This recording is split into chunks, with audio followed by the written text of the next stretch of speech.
Hi guys, basic science രണ്ടാമത്തെ chapter ആയിട്ടുള്ള basic constituents of matter എന്ന് പറഞ്ഞ ചാപ്റ്ററിൽ എക്സാമിന് ചോദിക്കാൻ സാധ്യതയുള്ള ചോദ്യങ്ങൾ വളരെ പെട്ടെന്ന് നോക്കി പോയാലോ മക്കളെ. ഒന്നാമത്തെ ചോദ്യം ഇതാണ്: കംപ്ലീറ്റ് ദ ടേബിൾ. പട്ടിക പൂർത്തിയാക്കാനാണ് പറഞ്ഞിട്ടുള്ളത്. പട്ടികയിൽ എന്തൊക്കെയാ തന്നിട്ടുള്ളത്?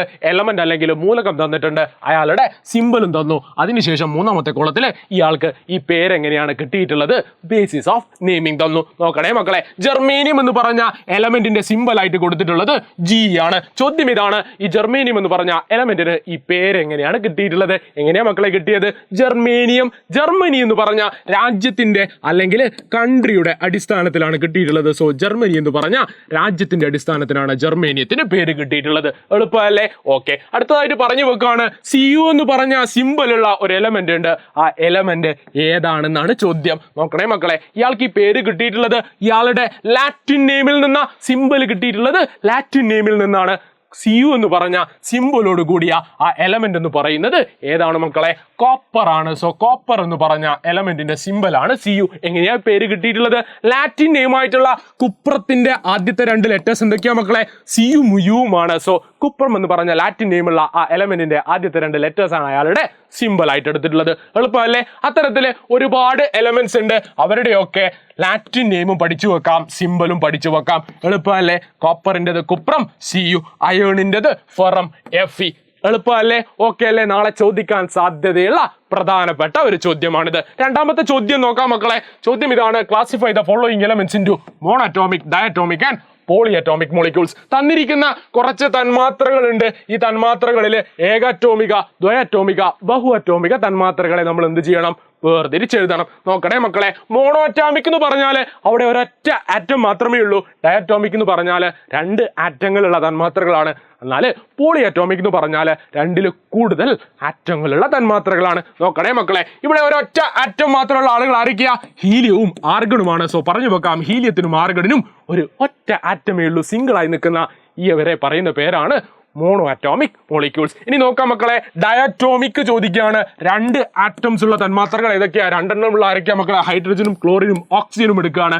ഹൈഡ്രജൻ ആയിക്കോട്ടെ, ക്ലോറിൻ ആയിക്കോട്ടെ, ഓക്സിജൻ ആയിക്കോട്ടെ, ഇവർ നിൽക്കുന്നത് എങ്ങനെയാ? രണ്ട് ആറ്റങ്ങൾ കൂടി ചേർന്നാണ്. അത്തരത്തിലുള്ള മോളിക്യൂൾ അല്ലെങ്കിൽ തന്മാത്രകളെ നമ്മൾ പേരിട്ട് വിളിച്ചു ഡയറ്റോമിക് മോളിക്യൂൾസ്. മൂന്നാമതായിട്ട് പറയാണ് പോളി അറ്റോമിക്. എന്താ പോളി? എന്താ മക്കളെ പോളി അറ്റോമിക് എന്ന് പറഞ്ഞാൽ? രണ്ടിൽ കൂടുതൽ ആറ്റങ്ങൾ കൂടി ചേർന്നതാണ്. രണ്ടിൽ കൂടുതൽ ആറ്റങ്ങൾ ഉള്ളത് ആർക്കൊക്കെയാ? ഇവിടെ P4നും S8നുമാണ്. സോ പറഞ്ഞു വെക്കാം, P4ഉം S8ഉം എന്ന് പറയുന്നത് പോളി അറ്റോമിക് ആണ്, അല്ലെങ്കിൽ ബഹു അറ്റോമിക തന്മാത്രകളാണ്. എളുപ്പമല്ലേ മക്കളെ? മൂന്നാമത്തെ ചോദ്യമാണ്, എക്സാമിന് ചോദിക്കാൻ സാധ്യത ഏറെയുള്ള ചോദ്യമാണ് മക്കളെ. കോമൺ സാൾട്ട് അല്ലെങ്കിൽ കറിയുപ്പിന്റെ ഫോർമുല എന്ന് പറയുന്നത് എന്താണ്? NaCl ആണ്. ചോദ്യം ഇതാണ്, മക്കളോട് ചോദിക്കുകയാണ്, ഇവിടെ Na എന്ന് പറഞ്ഞാൽ ആരാ? Cl എന്ന് പറഞ്ഞാൽ ആരാണെന്നാണ് ചോദ്യം. Na എന്ന് പറഞ്ഞാൽ ആരാണ് മക്കളെ? Na എന്ന് പറഞ്ഞാൽ സോഡിയം എലമെന്റ് ആണ്. സോഡിയം എലമെന്റിന്റെ സിമ്പൽ ആണ് അല്ലേ Na. ഓക്കെ, അതുപോലെ തന്നെ Cl എന്ന് പറഞ്ഞാൽ ഏതാ എലമെന്റ്?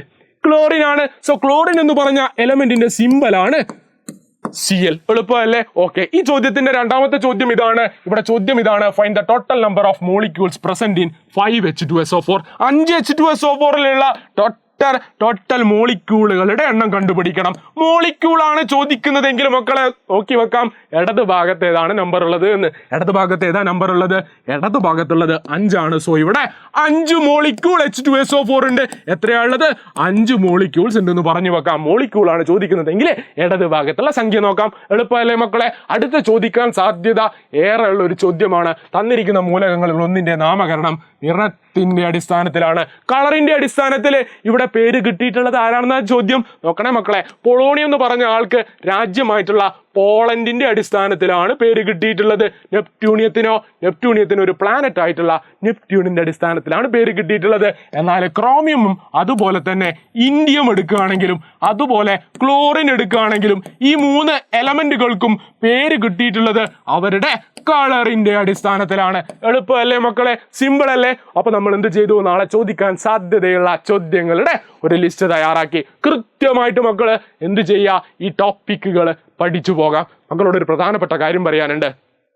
നമ്മൾ എടുക്കുന്ന ക്ലാസ്സുകളുടെ നോട്ടുകളും അതുപോലെ തന്നെ പ്രാക്ടീസ് ക്വസ്റ്റ്യൻസും കിട്ടാൻ വേണ്ടി കമ്മ്യൂണിറ്റിയിൽ ജോയിൻ ചെയ്യാം. Thank you guys.